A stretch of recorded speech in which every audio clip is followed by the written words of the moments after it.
Geeks with Beards.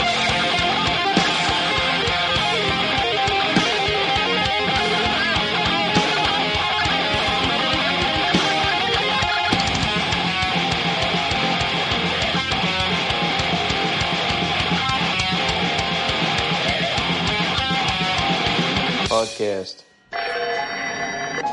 Dr. David Banner, physician, scientist, searching for a way to tap into the hidden strengths that all humans have. Then an accidental overdose of gamma radiation interacts with his unique body chemistry. And now when David Banner grows angry or outraged, a startling metamorphosis occurs.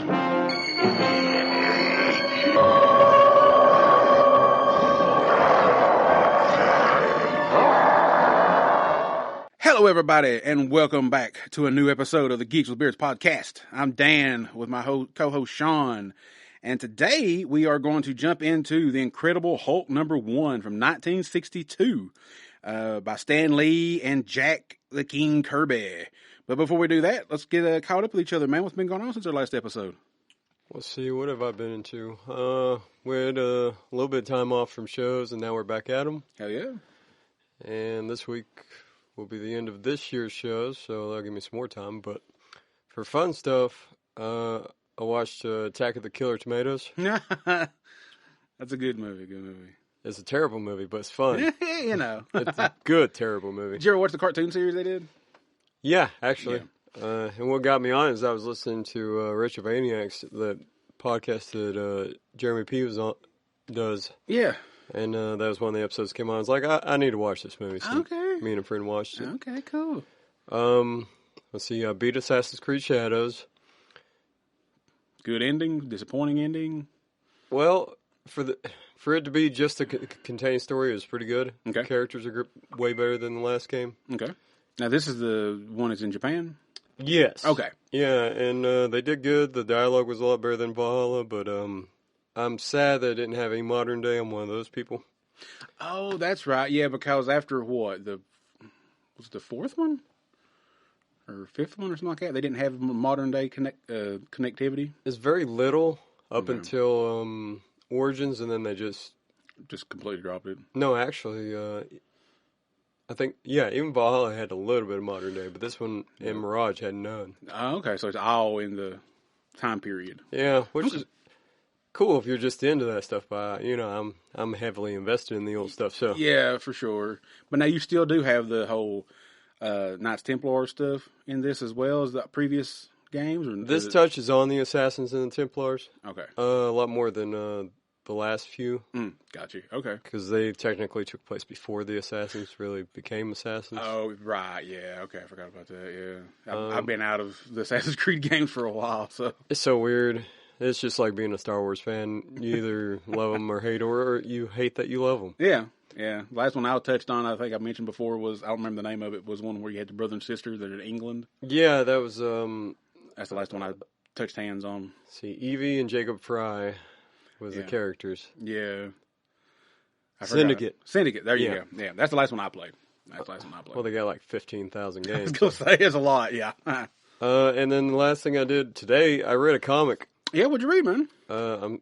Besides what we're covering today. Well, I'm slowly catching up on the Teenage Mutant Ninja Turtles that we were talking about. That's right, yeah, because see, the first one was $1.50, and you're on what, like, about in the 120s? I think I just read 117 is what I just read. 117. Well, you're not that far off, though, man. Not too bad at all. I mean, in 10 years, I might get this series done. You'll get it done, man. You're only like 30 issues out. That's pretty good. I think I talked about this before, but they're doing Battle of the Bands. And, like, this one character came from the future, and it's like, you got to do this Battle of the Bands. Yeah. And Jenny is the girl that has to do the Battle of the Bands against Rocksteady and Bebop. And this takes place, a few issues before. They released this bomb that turned most of this section of New York into mutants. Okay. So this is like a mutant community now. Okay. So, is it like guarded or walled off too from the rest kind of, of the... and like Old Hob is like almost like the mayor, like dictator type dude. Okay. Raphael's pissed off because he feels responsible, but it's almost like a mutant ghetto kind of thing, or kind of, yeah, something like that. Yeah. So in this, they have this little fun story, and I'm really digging it. So at the end of this, they're getting ready to do the Battle of the Bands. She got the band put together, so. Okay, hell yeah. Yeah, I think you did mention that a few episodes back, but that sounds pretty cool. Now, Bebop and Rocksteady, they're still mutants, right? They haven't. Yep. Okay. Yeah. Okay. It's good to hear their names again because I don't know how much they were in the initial 150 run like that. It's good to hear their names are still. I think they showed up like around 100, and then they had some kind of spinoff, if I remember right. Wow, so it took them 100 issues to pop Bebop and Rocksteady in there? Well, they did a really good job, pacing this out, because, but you also got Choco and Razar, too. True. Now, do they keep them kind of goofy like they did in the animated series, or are they kind of serious them up a little bit? It was the same. Kind of the same situation? Yeah. Okay. Now, Slash, he started out, because he was in there pretty early, he started out like a Solomon Grundy, like, Candy. Oh, no Binky. Yeah. And then they smartened him up. I'm like, Yeah. I hate when they do that to characters. I guess they feel like they had to modernize them a little bit somehow, maybe. I guess. Well, even like we're reading the Hulk today. Yeah. He went through that. I'm like, nah. True, yeah. All right, what have you been up to? Let's see. They haven't really watched anything recently that I can think of off the top of my head. Comic books I've read. I got some new ones in yesterday. Only thing I've read so far is I've read the new Masters of the Universe Sword of Flaws Part 2. Which is, God, that story's really good. I can't wait for it to finish up the mini-series and see where the ongoing goes. And then I read Transformers 26. And in that one, it just continues the craziness, man. I don't want to speak too much on it because it's going to be another episode of the Comic Corner. I cover that one as well. So is that the Kirkman one? It's, yeah. It's the Kirkman one, yeah. I will speak on the G.I. Joe book. They just started their little 5-part miniseries called the Dreadnought Wars.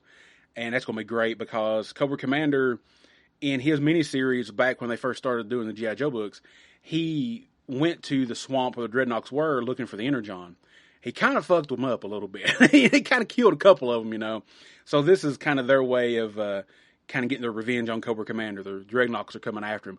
The only thing I'm disappointed about, and which granted this is only part 1 that I've read so far, I'm hoping that we'll get Zartan. If anybody knows, you know, G.I. Joe, American Hero from the 80s, Zartan was pretty much the leader of the Dreadnoughts, and we haven't seen him in this iteration of the comic books yet. So I'm really hoping he'll pop up eventually and see what happens there. But yeah, other than that, it's been about it. I haven't really watched anything much recently. I ain't been much on to watch. Only thing I have done is I've watched a little bit of YouTube videos, and I forget the channel. I have to send you the link to it, but it's got to do with history, and it's got a British guy on there, and he does these about hour, 30-minute videos, and I've been heavily watching the ones where they're covering stuff from World War II. Oh, that's cool. Dude, I learned some stuff about back then with Japan. They were brutal. They were, especially the Chinese, they were brutal. And being that part of my heritage, I had no idea. Like, they rivaled, at least the military, they rivaled the Nazis, like, on some of the brutality that took place back then. I mean, they basically saw the Chinese like Nazis saw the Jews, not human. They were, they didn't assign them humanity. So you are racist. No, not all the Japanese, just the military. Okay, so you're only quarter. Yeah, and I will say, for you personally, because I know you love history stuff. I do. And it's taxing on your nerves to watch it or even read about it. Check out, it was a group, it was called Unit 731. Okay. And they did some horrible experiments on the Chinese. And their excuse was, well, we're doing it for experiments on biological weapons and blah. No. They done it just because they could. And I'm just like, I knew about the Japanese occupation in China during that time, but I had no idea the brutality. So I'm just like, damn. I'm just like, damn, Mom, part of our heritage. I was like, woo. Might have to hide this part. Maybe the Native American will cancel this out. I was like, But yeah, that's been about it for me. So we'll jump right into this. The Incredible Hulk #1 from 1962 by Stan the Man Lee and Jack Kirby. And this is, if nobody knows this is the Marvel Masterworks that I'm reading this out of. And it's the 4th edition from 2023, and it collects 1 through 6. And 1 through 6 was technically the first series of the Incredible Hulk comic book. It got canceled after the 6th issue, and he basically popped up in other books for a while. And then later on, the other book, which I always forget this stuff. The other book that he was in was kind of an ensemble kind of book, how they would do them back in. It went on for a few years, and then at some point, they just retitled it The Incredible Hulk and technically made it Volume 2. Did he join the Avengers? He might have, but I don't think that was the name of the comic that he was mostly in. It was something else. I just forgot what it was called. Because I thought he was one of the core members. I remember, right? I don't know if it was in the 60s when that happened with him or not. I don't remember. Because I mostly just tried to focus on research on the main 6 issues. But, so we'll jump into it now. And we open in a desert where the most awesome weapon ever created by man stands. The G-bomb. We're in a bunker miles away, and we got some scientists that are in there, and they're nervously doing their research, and they're doing a kind of a countdown because they're getting ready to test this bomb, and it's a gamma bomb, G-bomb, gamma bomb, and they're getting to do a test firing, and nobody is more nervous than the guy who basically created it, Dr. Bruce Banner. And if anybody remembers the old TV show, and I forgot the excuse they gave him the name David Bruce Banner for some reason. They always called him David in the TV show. I don't know if it had something to do with Bruce not sounding manly enough for TV in the 70s. I don't remember. But, so yeah, Bruce Banner, he was the one that created the gamma bomb. And we have another scientist, and his name is, I'm going to say Igor. I kept saying Igor when I was reading it. That's what I was thinking too. It's either Igor or Igor. It's Igor, so it could be either way, I guess. Well, judging by the Hulk's look, I would say Igor. Igor, okay, that's what we'll go with. We'll go with Igor then. He tells Banner, he's like, look, I'm against this. He's like, I'm against this. You know, your research has not been backed up by any other scientist. You won't let any of us know anything about the gamma bomb, your secrets about it. And Banner's basically telling him, like, yeah, it's not going to happen. He's like, it's all in my head, and it's all in notes. It's in my my home, and it's where it's going to stay.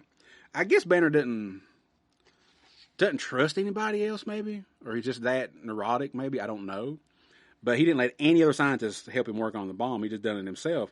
So him and Igor, they're complaining, kind of going back and forth, and Banner just tells him, like, look, you're not getting the secrets. You're not going to find anything else about it. And he tells Igor, he says, hush. He's like, General Ross is coming. So we got Ross. He shows up, and he's wanting to know what the delay is. He's like, why haven't you guys already tested this bomb already? And Banner says that he wants to make sure that everything is ready and that all precautions are taken. And Ross kind of just looks at him. He's like, really? He's like, you're a milksop. And I'm like, milksop? It has to be some kind of derogatory remark. I didn't look it up what it meant. Maybe wimp. I don't know. I didn't look it up. And he says, look, he's like, if it was in my hands and in my control, he said, we would have already tested it and done had the results that we needed. He said, you're taking too long. It's a person who is indecisive and lacks courage. Okay, well, it's not too bad, I guess. Not too bad. I thought it might have been something a little bit more, stronger language.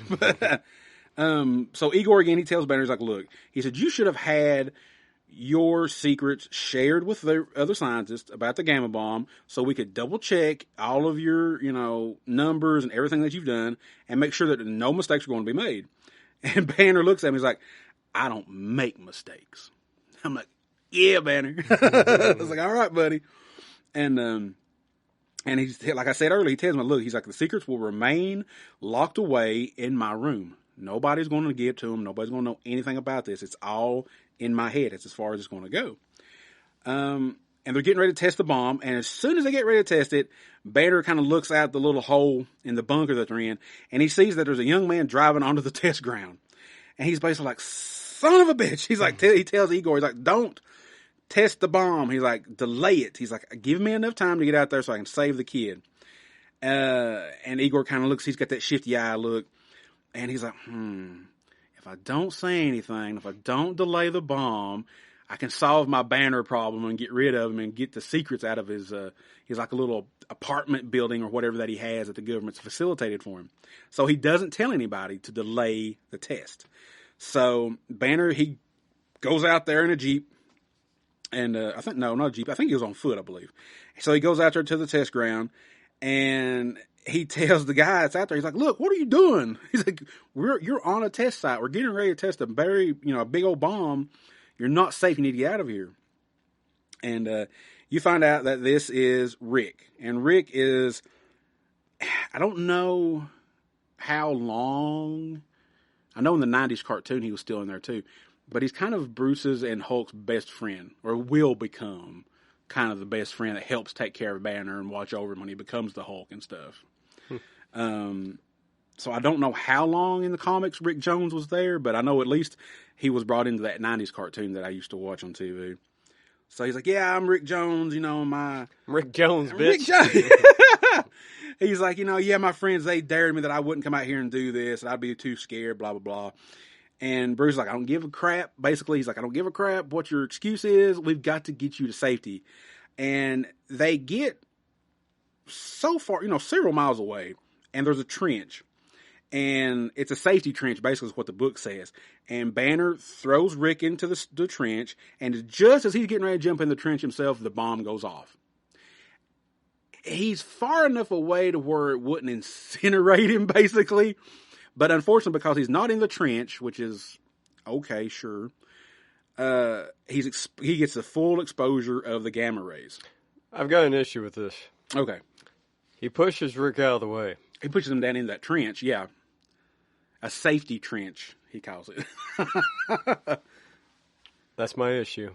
Yeah, how does Rick not get exposed just because you're in a tree? How's he not? You're in a ditch line, so how are you not getting exposed too? This dude should be Hulk Jr. right now. He was deep enough in that trench, man. I guess the ground saved him. I don't know. And Banner just was up there, and Banner's just like, I'll take it all. I thought about that too. I was like, just a ditch line, basically, a trench, and it wasn't that deep, I don't think. But, yeah, I don't know. The Earth, I guess because of the distance they were, but even though they were far enough away to where it wouldn't incinerate them like an atomic bomb, it still was close enough to where Banner was exposed to it. But the dirt protected Rick from it, so he didn't get exposed to it. All right, Stan, we'll give you this. Yeah, one. we'll give it until you, Stan. So, excuse me. So Banner, his whole body's bathed in the gamma rays. And he wakes up, and he's in the infirmary, and he's curious how he got there. And the doctor says, look, you shouldn't be alive right now with all the gamma exposure that you had. It's a miracle that you're here. And we see Rick in the background. He's sitting over next to Banner. He's like, look, I brought you here. He's like, nobody, and I mean nobody, especially a stranger, has ever did anything like that for me before. Have ever risked their life for me at all. And so later that night, Rick asked Bruce, he's like, look, how long are we going to have to stay here? He's like, I kind of want to leave. I kind of want to go back home, whatever. And Bruce is like, I don't really know. He's like, I have a feeling that they're keeping us around here because they expect me to die. This is a new bomb. Nobody's ever been, exposed to it like I was exposed to it. So they're probably figuring I'm going to croak. So they're just going to keep me around here. They're not going to let me go. Which, that would make sense. If he did die, then they would want to experiment on his body and see what the gamma rays did to his body. So yeah, he's like, yeah, probably just wait for me to die. And then all of a sudden, Bruce says he starts feeling a little weird, a little strange. And he starts grabbing at his head a little bit. And you can kind of see the way the artwork is. He's like, oh, starts feeling bad. And Rick's like, hey, what's this? He's got a Geiger counter. And it starts going off. And Banner tells him, like, yeah, it's a Geiger counter. It's used for radiation detection and stuff like that. And it starts ticking, We all know the sound of what it makes, and it keeps getting louder and louder and louder. And the reason that it's getting louder is because Banner is transforming into the Hulk. So, when he becomes the Hulk, he gives off radiation? I guess. Again, Rick is okay. So. Maybe it's just like his when he's transforming it, maybe it's what causes the radiation to. Yeah, it exposes the spores. Maybe, yeah, because as he's transforming into the Hulk, the Geiger counter just starts going crazier and crazier and crazier. Like the radiation is building in the room, basically, as he's transforming. So maybe like sweating. Yeah, I guess he's giving off the gamma radiation. I guess as he's transforming. Then we have the Hulk, and yeah, right off the bat, first issue, Hulk. He can speak. He can make coherent words. What the hell? I don't know. All right. All right. We'll let that one pass. Honest to goodness, it's one of those things, I've never read that many Incredible Hulk comic books. I always thought that he couldn't really make coherent speech until he was the smart Hulk. Yeah. Until he had, basically it was Banner's brain in the Hulk body. Everything I've read has been that way. Yeah, I knew he kind of like, Hulk mad, kind of that, almost like how Grimlock and the Transformers sound, kind of very, is it Neanderthal? Is that the word I want to say? I don't know. That's your racism coming out. Low key brain activity. I don't know. Shut up. But so yeah, they're not. But he makes coherent words, and Hulk looks at Rick and he tells him, like, "Move, insect," and he breaks right through the wall and he escapes. And he runs out in front of the Jeep. It's carrying like 2 or 3 soldiers, and they're like, "Whoa!" They're like, "What is that?" They can't stop in time, so they hit the Hulk. And of course, doesn't do anything to the Hulk. But it destroys the Jeep. But the soldiers are fine. They're okay. He walks away into the night. And we see Rick start falling behind him. He's like, whoa, hey. He's like, hey, Doc, where you going? Come back. And, which I don't know if I would do that. You just seen a guy that saved your life transform into this big creature. And you're just like, I'm going to follow him. I'm going to see where he's going, This is not wise. This is not wise, Rick. But again, Rick, he said that Banner's the first person that ever risked his life to do anything for him good. So I'm assuming Rick's not had the best upbringing, possibly, And if nobody knows, to let you know, in this first issue, Hulk is gray. He's not green. But by the second issue, he's green. And I want when we get done doing this, there is a little introduction that Stan Lee had done in 1989, which I think might have been the first time this was printed or reprinted, excuse me. And I want to read a little bit about that. He doesn't mention it, but I know Sean, you had mentioned it to me that they did the gray because of the whole green color scale thing or whatever. Yeah, from one interview I seen, they said they couldn't get the color right in time to print it. Okay. Yeah. Stan says something different in the. Of course he does. So, yeah, I want to read that at the end of this. It was this great thing I just thought of in the moment. So, yes, he is gray in issue 1. The Excelsior. He's gray. He's gray. So, also in this, and I think it's just the first 2 issues, it's broke up into, this one here is broke up into 5 parts. Not 5 issues, but 5 parts. And like some parts are like a page or 2. Yeah. I don't know why, that's just what Stan did. I don't know. Well, he wanted to write that great novel. So, so we continue, and the soldiers, they start looking around for the Hulk. And in this very first issue, he gets his name. It's either right here or a little bit later. One of the soldiers actually called him the Hulk. And basically they like this Hulk of a creature, the Hulk of a man. So he gets his name in the very first issue. But the soldiers start looking for the Hulk, and a soldier, this is where, okay, right here, he actually calls him the Hulk, and everybody's like, oh, okay, Hulk, okay, cool. So from this point on, that's where he's called. At one point, I don't know if it's like this earlier or later, they call him Immortal. I'm like, I wonder if Hogan stole that. Oh, that's right. I forgot to write that down in my notes, but I remember them saying that, yeah. Well, he did take something from the comic book, didn't that kind of how he took his name, right? Hulk Hogan? I'm going to assume so. I think. Legalities be damned, I guess. I don't know if there's any kind of legal stuff ever happened. Well, wrestling's a different aspect of entertainment, true. So you can get away with it. True, yeah. But I always felt like, that Hogan always kind of mirrored himself. Well, definitely, since they said Immortal, I'm like, yeah. Which would later become a title of a comic, too, I think, the Immortal Hulk, like a few years ago. That I'm not familiar with. Okay. I know they had Invincible and Incredible. And... I thought it might have been. I couldn't remember if it was the Chinese kid that took the power from Banner? Better be careful about talking about this. Shush. But yeah, I think that's right. Okay. Yeah. I couldn't remember. So we go back to the base, and there's some soldiers and some officers that are investigating the destruction that the Hulk left behind, because he just, like I said, he just burrowed through the wall of the infirmary and just got the hell out of there. And they want to know where Banner and Rick went to. They're basically thinking, oh shit, did the creature take them? Did the creature hurt them? What happened? then we cut back to the Hulk, and he's wandering around in the night, and he's trying to get to his little cottage. That's what I called it, his little cottage, to get the formula for the gamma bomb. Because he believes that if he can get back to his cottage to get to the formula, he might be able to reverse what's happened to him. So once he arrives there, he sees that Igor is inside, and he's looking for the formula. He's ransacking his cottage, trying to find it. And so the Hulk gets in there and starts kind of tussling with Igor a little bit. Well, Igor's got a gun, and Igor points it at him, and he shoots the Hulk. But it doesn't even affect him. Like, Hulk doesn't even acknowledge that the bullet even hit him. So Hulk grabs the gun, crushes it in his hand, and he grabs Igor up by his collar, and he looks at him and he says, "Human." Why? Oh, no, excuse me.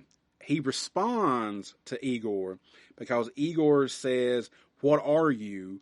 You're not human." Hulk grabs him up and looks at him. He's like, "Human? Why would I want to be a human?" And I'm like, "You are." But, man. Puny, yeah. Yeah, puny. He sees them as weaklings. Mm-hmm. So Hulk tosses Igor. He tosses him onto a table. And he makes an awful mess of what already Igor hadn't already tore up. It's worse now. So Rick sees on the bottom of a glass beaker that's where Banner had taped the formula on the bottom. So that's why Igor didn't find it, because it was hidden. Rick grabs it, picks it up, as they're still kind of tussling back and forth a little bit. And Hulk looks at a picture, and it's a picture of Banner, himself as Banner. And Rick's like, "Yeah, this is you. Do you recognize his face? This is you." And he says that he hates that face because it's weak. He's like, "Oh, weak. I don't want to be weak anymore." So he goes to Igor, and I think he's going to kill him. I really think Hulk was going to kill Igor. Because Igor is the only person that knows Banner is the Hulk, because he's just now heard Rick and Hulk talk when they had that picture. So I guess Hulk's like, "I don't want anybody to know, that this is me." So he tries to go kill Igor, and but as soon as he goes after him, we see the sun starts to rise. And what happens when the sun fully rises? Well, if you're a vampire, you get disintegrated. But what happens if you're the Incredible Hulk?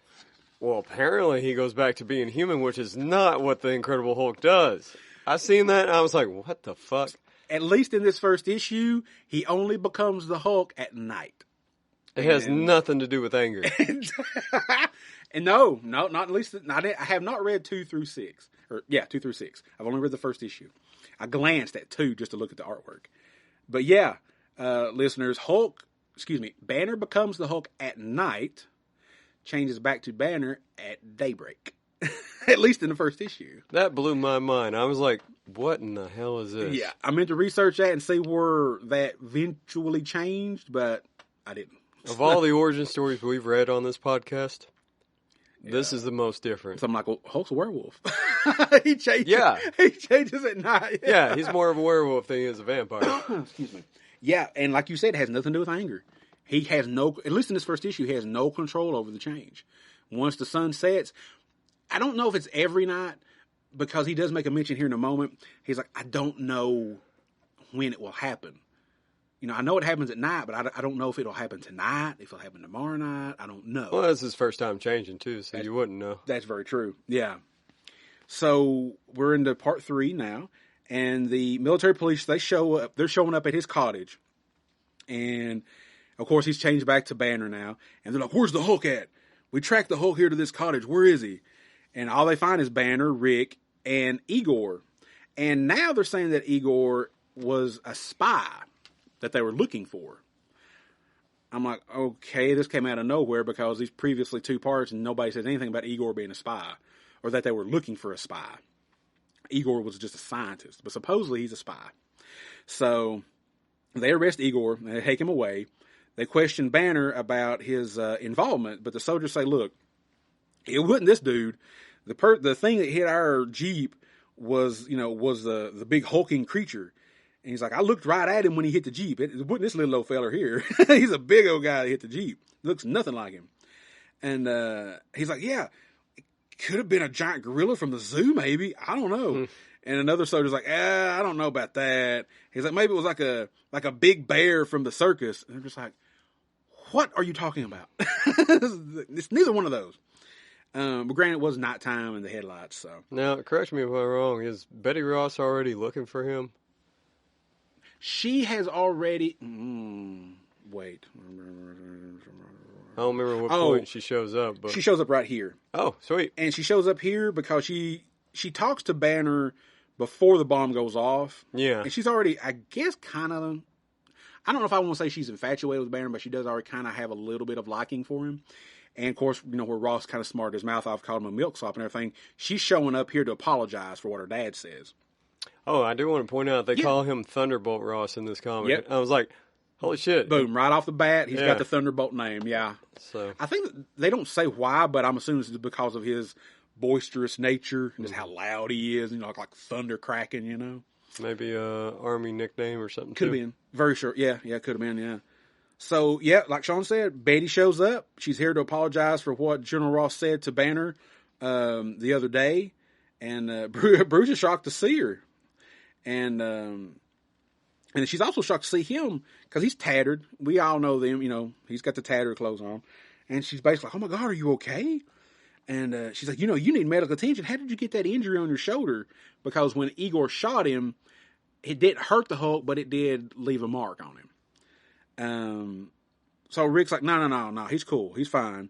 He just needs a little bit of peace and quiet, lady. He's like, he's going to be fine. After that after they talk for a moment, Bruce tells Betty, he's like, I'll call you later. He's like, Rick's right. I just need a little rest. I don't know what's going on. It's a lot went on in 24 hours. I don't, and he's like, how do I know that I'm not, of course she leaves and he looks at Rick and he's like, look, this is not over. He's like, if anything, this is the beginning of a whole new situation in my life. He's like, how do I know that I'm not going to change again when the sun sets? I don't know how this works other than at nighttime I changed. Then we jump to part 4 and we see that Igor, he's in a jail cell and he is kind of just got that shifty eye look, the soldiers you see in the background, the soldiers kind of looking at him through the bars. Well, he's kind of giggling at himself. He's like, ha, they think they've got me. They think they've, stopped me from my mission, but they haven't. And you find out that he's got now this is what he says, a sub-miniature transistor shortwave, and it's like pasted onto his thumbnail. It's like a little bitty little old thing, like a little old transistor radio. He sends a message to his home country, behind the Iron Curtain. He's a Rusky. He's a communist. Damn commies. 62. He's a commie. Yeah. So he sends it to his countrymen behind the Iron Curtain. And after receiving the message about the Hulk, we are introduced to this character called the Gargoyle. Now this is new to me. Are you familiar with the Gargoyle? No, the name means nothing to me. The Master and Abomination are the only characters I remember being villains for the Hulk. Well, I remember Red Hulk being a villain and a hero and all that stuff. And besides that, but Abomination and the Master is the only two names that I remember vividly of Gargoyle and Wolverine. Well, yeah. Yeah, Gargoyle meant nothing to me as far as name. And folks, he don't look like no Gargoyle. No. He looks like an Igor. Yeah, he really does. He's, I don't know, 4 foot, 5 foot, maybe. Kind of grayish looking. And he's got just like a deformed head, like a big growth head or whatever. It's almost like that from Hell comic character we were talking about. Oh, Elephant Man. Yeah. Elephant Man, yeah.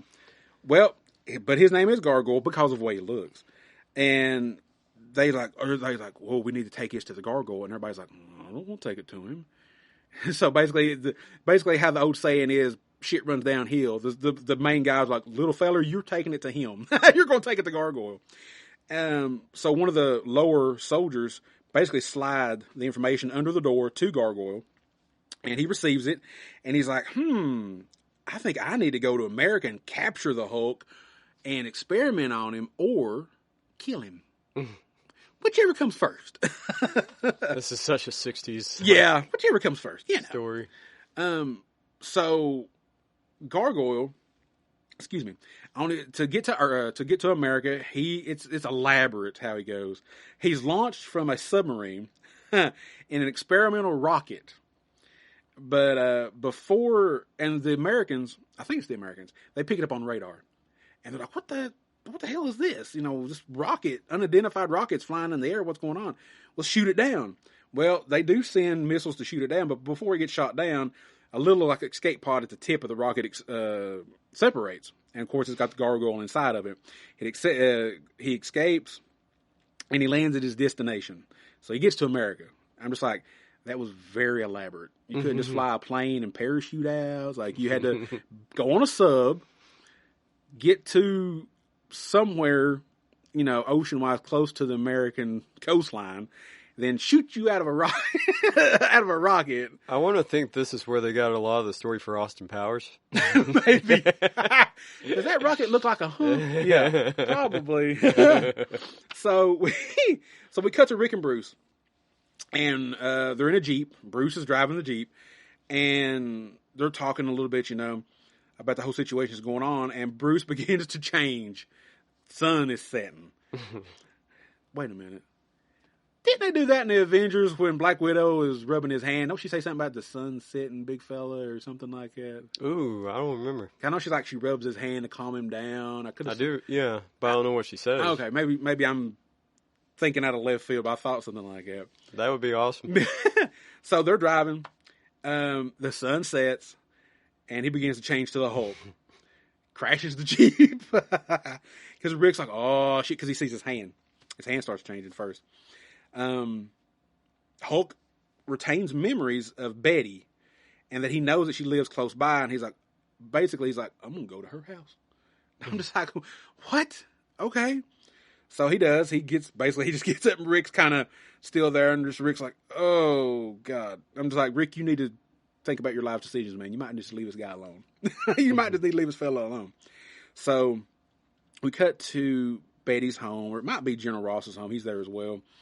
And Betty's talking to her dad, and she's like, I feel like Bruce needs me, but I don't know what to do, and I don't know if he knows what to do.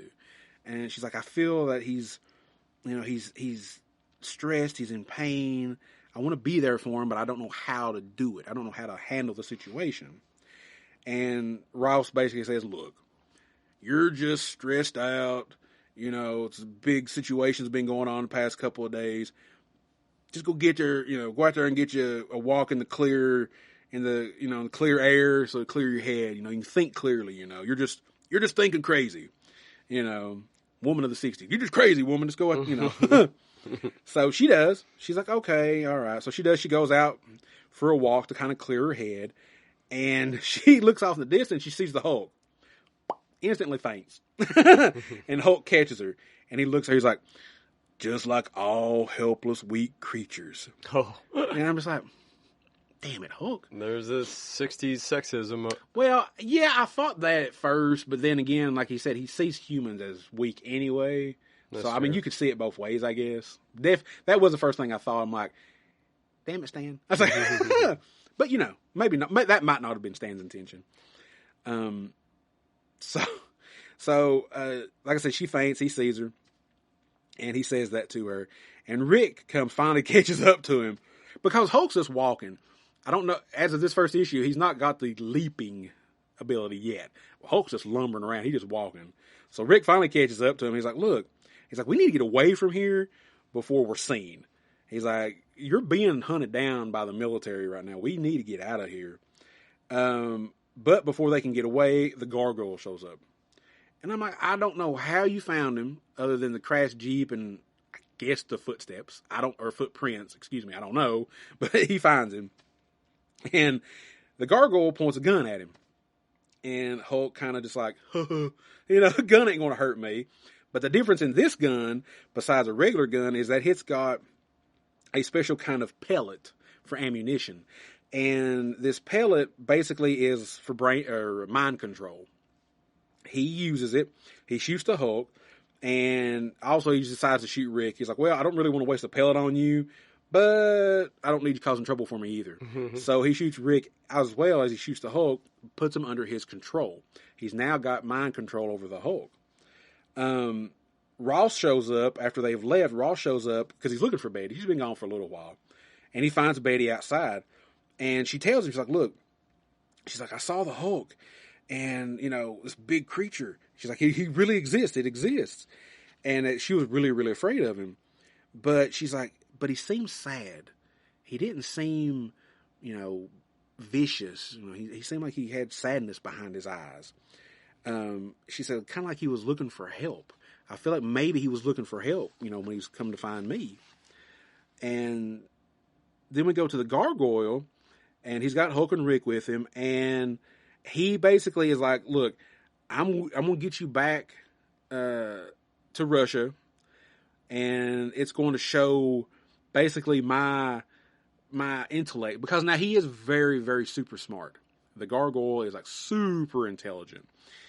And he's like, I'm going to get you back, you know, and show my home country that, you know, I'm super smart and I captured you and, you know, you'll be my pet, I guess, you know, your experimental animal. So again, a very elaborate way to get back to Russia. They get on a boat, then they get back to the submarine, and then they get launched on a jet plane heading for communist soil. But before they can get there, the sun rises. So he changes back to Banner. When they land, Gargoyle is like, wait, where the hell did the Hulk go? I'm like, dude, you were in the same jet that they were in. I don't guess he makes noise when he changes. I don't know. But you would think if you're in the same jet, you would notice, you know, at least 7 foot, probably? Yeah. A 7 foot gray Hulk shrink down to, say, a 6 foot scrawny white guy. But apparently not.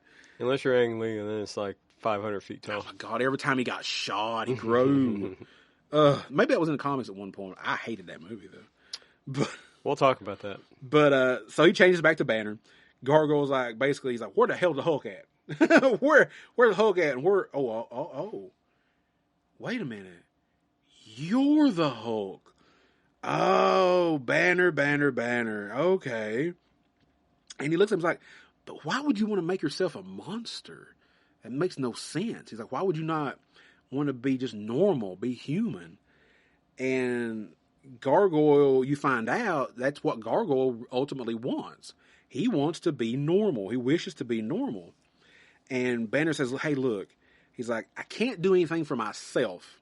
I'm like, well, damn, you're just throwing it right out the door that fast. I'm like, okay. He's like, I can't really do anything for my situation, but I think I can help you, but it will take radiation to do it. And Rick's like, wait, he takes him to the side. He's like, why would you help him? He just kidnapped us. And Banner's like, look, he ultimately wants to be normal. I don't think he's, you know, really that mean. I'm like, oh, Banner. Okay. You know. So Banner tells the Gargoyle, he's like, look, he's like, I think I can do it with radiation, but he's like, I've got to let you know, when you change back to human, you're not going to have the intelligence that you have now. You have basic human intelligence. It might be slightly heightened. If nothing else, it'd be equal to Banner's probably. But he's like, you're not going to be super intelligent like you are now. And Gargoyle says, I don't care. He's like, I don't even care if I die, as long as I die a man and not a monster. And once it helps. Banner does cure him, and he doesn't die. Not at that moment. He does help him.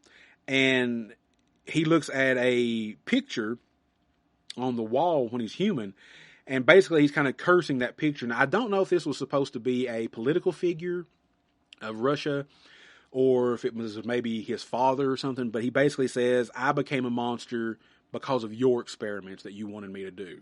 So, but he was kind of Banner before it happened to Banner. Mm-hmm. He was exposed to some type of experiments, radiation-wise or something, that changed him to the Gargoyle. That's what I got when he was talking to him, too. It's like, well, this is something the Hulk would say later on anyway, you know? Yeah. And that's the thing. It's like I said, and I understand it's the first issue, so you're not going to try to get rid of the Hulk that quick. But Banner's basically like, look, I can't do shit for myself, but I can use radiation to help you. So, in response to him helping the gargoyle was like, okay, I'm going to help you and Rick escape back to America. Excuse me.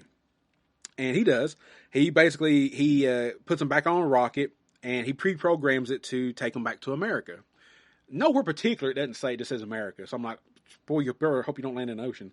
But as they're flying away, the other Russian soldiers, they're excited because they have no clue what's happened.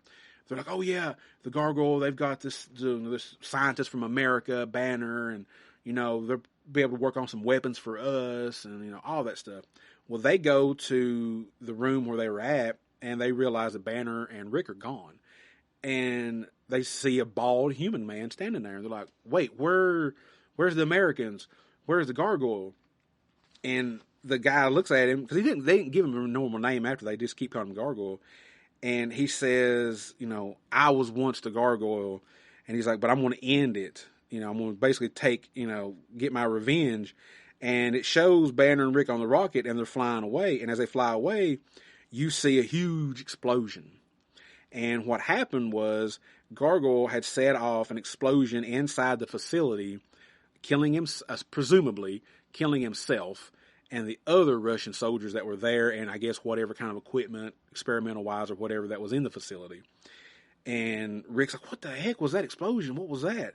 And Banner looks at him. He's like, sadly, he said, it was the end of the gargoyle. And maybe, just maybe, the beginning of the end of the Red Tyranny. Mm-hmm. The end.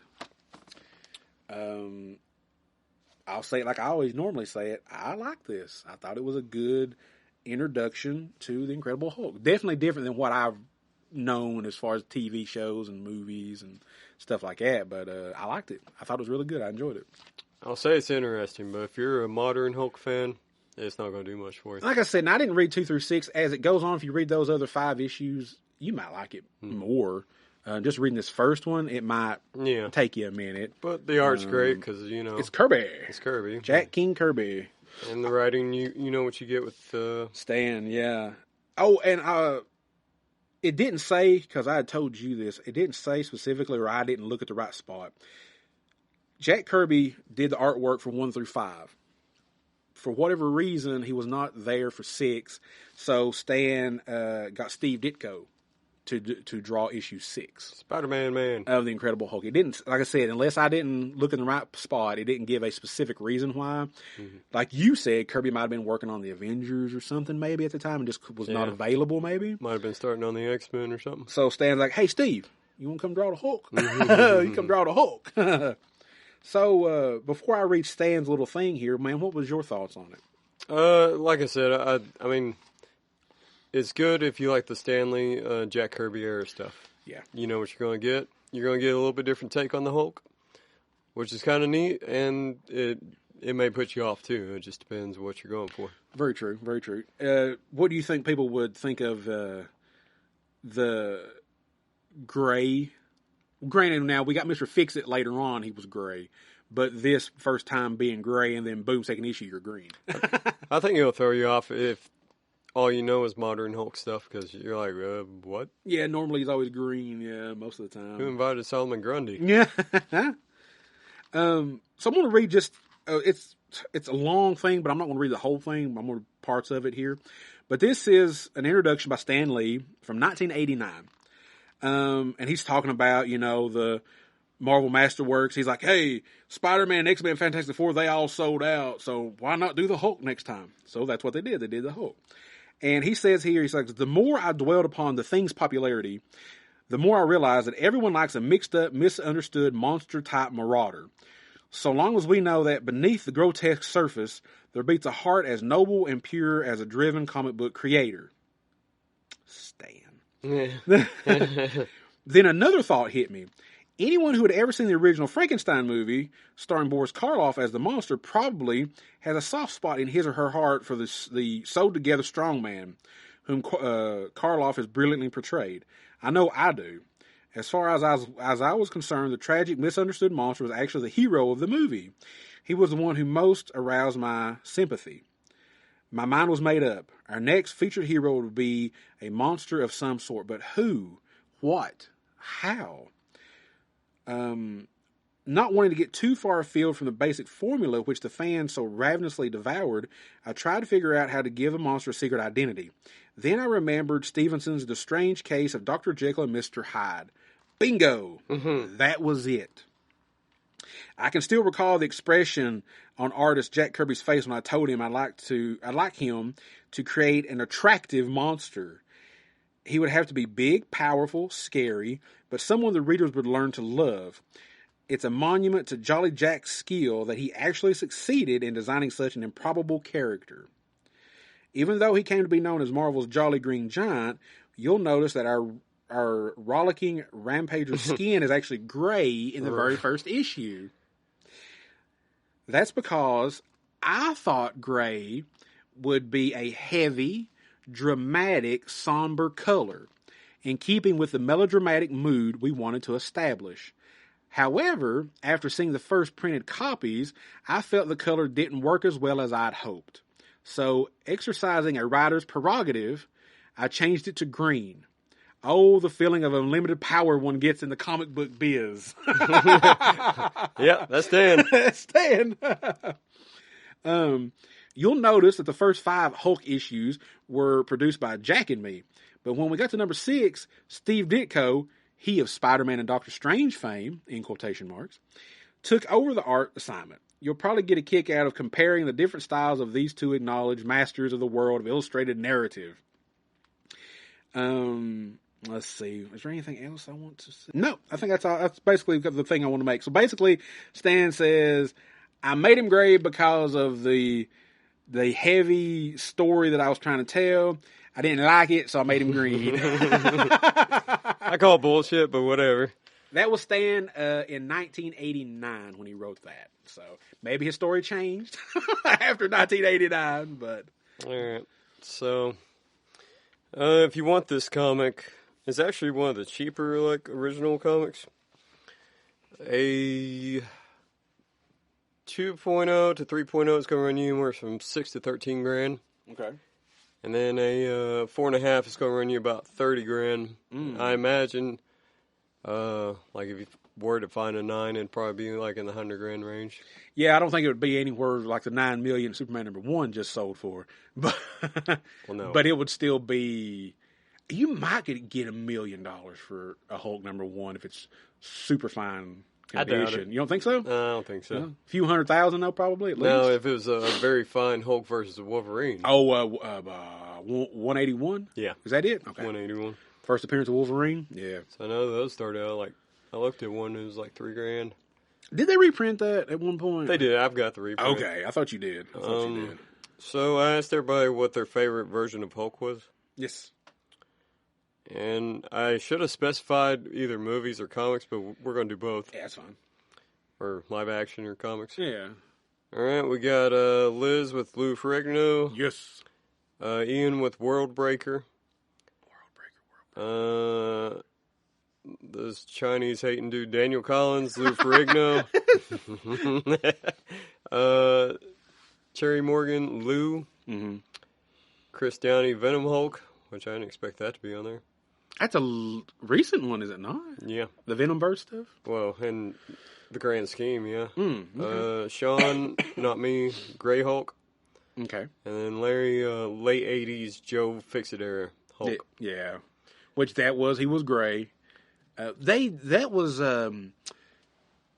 did some stories with Wolverine, too, when he was Patch, right? I think there was a famous cover. I think, yeah. They're both wearing white tuxedos. I believe I think are they in Mad Rapport? Because they're in a casino or something like that. I believe that's right. Okay. Yeah, that's one of the famous covers that Mr. I don't know how long that Mr. Fix-It ran for, but it was was that 70s, 80s? I believe. I think it was 80s. Okay, might have been 80s, yeah. But, what's your favorite version of the Hulk, whether it's written or TV or whatever? All right. Live action, I would say it was the Ang Lee one. But then when Mark Ruffalo came along, it's like, this is the Hulk. And comic-wise, my favorite Hulk story is the Planet Hulk, World War Hulk. That I'll give you that one for again. I haven't read much Hulk, but what I read that. Yeah, oof, that's good. That's a good story. Yeah, those are probably two. Even the animated adaptation movie wasn't too bad either. It's pretty good for Planet Hulk. Yeah. I forget. Was it in the comic that Scar, his kid, was introduced, or was that later? Scar. Yeah, it was in the comics. Was it in the comic book? Yeah. Okay, it's been a minute since I've read the comic. I think I've watched the animated movie more than I've read the comic book, I believe. Which he was an awesome character. Yeah, I know nothing about him, so. And then that was it Battle World story where not Battle World, Old Man Logan. Yeah. Where the Hulks had taken over. Yeah. And they were all like incestuous, and Banner was fucking yeah. eating people and all that stuff like that, and Logan ended up killing him, like ripping. He ate Logan, I think, and I think Logan just basically ripped out of him, clawed and ripped out of him. Yeah, they were living in caves or something shit like that. So yeah, that's a good story. Yeah. Mine live action would have to be the Lou Ferrigno Bill Bixby TV series. I own it on DVD. I met Lou Ferrigno in 2017 and got him to autograph a comic, which I need to find it. I don't know which one it is, but I need to find it. And he's a great person. I don't know. That's what I grew up on. I was born in 1980. By the time, of course, it was over with by 81. I think it ran. Yeah, I think it was over with by 81. It was like 77, 78 to 81, 82. I grew up on that show. I love that show. And that's the only live, besides, not Ruffalo, but, what was the other guy's name? He played in the Incredible Hulk movie, 2000. Edward Norton. Norton. See, I like that one because it plays off of the Bill Bixby show a little bit. Well, that's fine. How he became the Hulk. It even has the music in it. I think it's The Lonely Man is the song, I think it is. Just his attitude just doesn't strike me as Bruce Banner, though. Yeah, I guess. I don't know. I see a little bit of Bixby's Banner in him, a little bit. But, yeah, I like that movie. It's all right, I guess. What? Ruffalo's Hulk, man. Ruffalo's Hulk is amazing. What are you talking about? It's okay. He is the Hulk. It's okay. When he's playing off Iron Man, you know it. It's just pretty good. It's pretty good, though. Yeah. Comic book, like I said earlier, I have to agree with you because I only read a handful of stuff. It'd have to be the Planet Hulk, World War Hulk stuff. That's the only thing I've really, really read of the Hulk. So I'd have to say that for sure. Yeah, I know it's odd. It's one of those things like growing up, I've always said I've been more DC than Marvel, and Hulk was just something that if it wasn't TV or animation like the 90s animated cartoon where Lou Ferrigno played the Hulk, his grunts and his voice in that one, never really touched the Hulk that much. Never really read it at all, hardly much. So it was always a visual or TV, movie, cartoon media that I tasted the Hulk. I never really messed with comic books that much at all. I also asked a question on line of if anybody had any thoughts or history with the Hulk, and I got a response from Pete from Good Beer, Bad Movie. Did you say it right? Well, this is a different one, but I think I said this one right. Yeah, I wrote Derek about that. I apologize to Derek. His podcast is Bad Movies, Worse People. I said it wrong at least once or twice last episode, and I do apologize about that. But this is from Pete. Good Beer, Bad Movie podcast. Also, he's on Give Me Back My Action and Horror Movie podcast. And he says here, being a comic book fan from a wee laddie, he says, I honestly don't remember if I was introduced to the Hulk from the comic or the TV show. And he's like, yeah, I'm that old. Fuck you. He said, I had a Mego Hulk doll back in the day and wished really, really hard, but never got the Hulk smash out of the cage toy. I think I know what he's talking about. I feel like I've seen either a YouTube video about that toy or pictures. I think it's a very hard figure to find. It's from the 60s, 70s. And he says, in my personal collection, my best Hulk book is 182, the second appearance of Wolverine, which goes with my New Mutants 99, second appearance of Deadpool, and my first printing of Teenage Mutant Ninja Turtles 2. In the comic book world, I'm always the bridesmaid, but never the bride. Thanks, Pete. I really appreciate that, man. That was awesome. Yeah, I'm with you on that one. For me, it would be the TV show, just like I said a minute ago. That was my very first introduction to the Incredible Hulk was a TV show. I know it was in the 70s or 80s. They also had an animated cartoon back then, too. I vaguely remember it. I feel like for sure it was the Lou Ferrigno stuff that was my first introduction to it. So...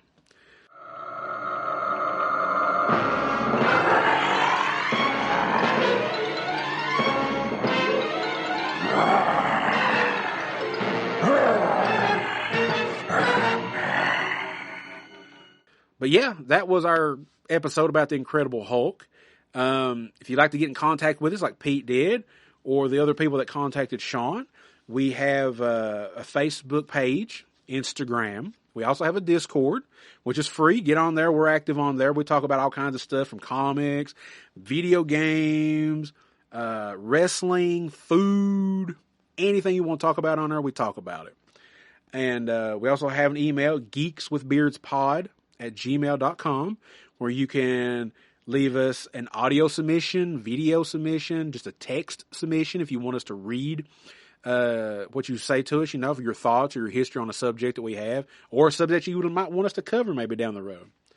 So there's so many ways to do it. And we also got a YouTube channel where our audio episodes are up for your listening pleasure. We also have toy review videos. And as we said last episode, I've started doing a thing called Dan's Comic Corner where I do, it seems to be 6 minutes right now. I can't get it under that for some reason because I can't shut up. What? They're YouTube exclusive little shorts videos that I do about modern comics that I'm currently collecting and reading right now. So please check those out. We've got one uploaded right now. We've got a few in the queue waiting to go. Actually, today number 2 will be going out, and it'll be Superman Unlimited. Oh yeah, Superman Unlimited number 6. Yeah, it's actually not a bad book. It's not too bad. It's pretty decent. I'm forgetting something. Oh, please, on all the platforms, Spotify, Apple Music, Podbean, wherever you listen to us at, please give us 5 stars. Let us know what you think about our podcast, what we can do to improve it. And, because Sean does try his best to get on those platforms and read your responses and, respond to them when we can. Yep. So, but Sean, what will we be doing on our next episode? All right. So I've got this comic app that tracks all my comics. I was like, I wonder if I got any Christmas comics. As much as I hate Christmas, we need to tie it in here. So I was like, all right. We're going to do X-Men, Uncanny X-Men number 143. Ooh, that's a nice one. That's an old school one. It's an actual old school one, too. Yeah, very nice. Has something to do with Kitty Pryde. I have no idea. I've not read it, so this will be fun. Let's see. What does it say here? It says, Merry Christmas, X-Men. Guess what just came down the chimney? We're going to find out what. Wow, this is 1980. Yeah. Nice. So this is your Claremont era. Yes, it is. It's in the Claremont era because we have, man, I miss this where they have like the character heads. I do too. Under the price and stuff. 50 cents. Oh my God. Yeah. I miss 50-cent comic books. I paid more than 50 cents for it. Well. It's well worth it just from looking at it. Oh man, I love this. Yeah, it's beautiful. I can't wait to read that, man. Yeah, it's going to be good. It's been a minute since we did X-Men. And I've never, I don't want to say never, I don't think I've read 80s X-Men. All right. Well, not that I know of. We'll do it. That'll be next. All right. So on our next episode, we will be covering a Christmas issue of the X-Men. So until then, guys, talk to you later. Goodbye. Up in the sky. Look. It's a bird. It's a plane. It's Geeks with Beards.